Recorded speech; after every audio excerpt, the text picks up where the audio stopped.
She's going to make plans to revive the nuclear deal with Iran. Straight ahead, why he says President Biden's strategy on this is so dangerous. I'll shoot you in terms. We told the United Kingdom and Germany and France and Russia and China that the JCPOA was a dangerous mistake for America, for the world, and for the people of Iran. And we made it clear that under no circumstances would the United States ever allow Iran to obtain a nuclear weapon.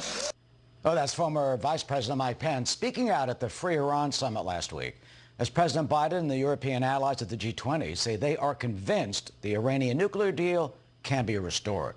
Pence appeared at the symposium in Washington, D.C. that was held by the largest Iranian opposition group, the National Council of Resistance of Iran. Its leader, Meriem warns about what she says is Iran's goal of building a bomb, and she calls for the regime to be overthrown. In a world, the Iranian people are ready for the regime's overthrow more than any other time. It is time for the international community to side with the people of Iran and their desire for change. Another speaker at the event joins us now. He is former New Jersey Senator Robert Toriseli. He's a Democrat who also served in the House in the Garden State and supports the resistance group. Senator, welcome. How do you greet the news of the administration's potential move to try and get back into the nuclear deal? Well, I thought that Mike Pence actually's remarks were set the stage for this debate pre the restoration of conversations with the Iranian regime, which basically was, we need to start seeing the regime for what it is, the reality of this.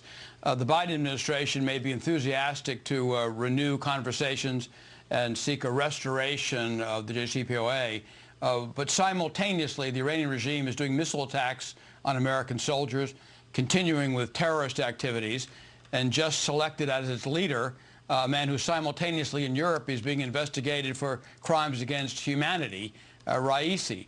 And the Iranians themselves are saying they will not re-enter the pact on the terms upon which we left.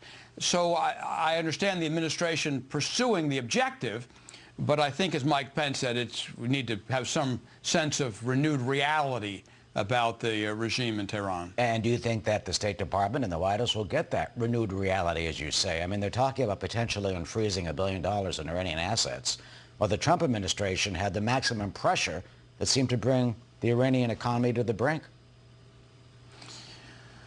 Well, as of the months have passed, of course, Iran has increased its purification and stockpiling of nuclear materials. It could be months or even weeks away from a weapon were to choose to go in that direction. And since the likelihood of reaching a renewed accommodation with them is so unlikely, if you take them even at their word, the question is, what do we do next?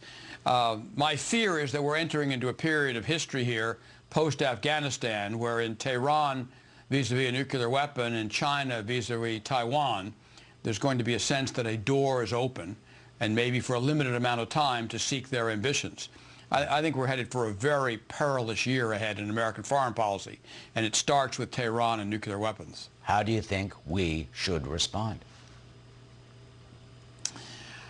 I don't say this with any delight. I say it with extraordinary regret, understanding the enormous consequences of it. First, we should return to the Trump administration's maximum economic pressure. The partisan politics is aside, the fact is the economic embargo on Iran was probably the most effective in modern history. It was bringing the Iranian regime to its knees. The Iranian economy was in full retreat. Its currency has collapsed. That is the one thing that has worked. It should be tried next. If not, I think it has to be made painfully clear, regrettable as this may be, that a military option is on the table. Everything should be tried first, economic sanctions, and the embracing of regime change. This is simply not a regime the world can do business with. It is not a regime that makes it safe to be in the region or within range of their missiles. I think the Biden administration when they realize the reapproachment is not going to work, needs to put everything back on the table. And finally, about 30 seconds left. We've seen totalitarian regimes fall in the past, the Soviet Union, Eastern Europe, and on and on. Do you see the day when that could happen to this theocratic criminal regime? I do, and I think there's a sense of inevitability about it. I mean, I know the CIA and the State Department talk about that their opposition is small. All revolutionary groups are small. I know they think the regime will never fall. One consistency in my years in American politics is the American government has been wrong about Iran, not some of the time, not most of the time, all the time. They didn't see the Shah falling. They didn't see the hostage crisis. They didn't see the nuclear weapon problem. They didn't see the Iran-Iraq war. This regime will fall. Tighten the noose, keep the pressure on, it will fall. Senator Robert Toriseli saying the regime will fall. Thank you.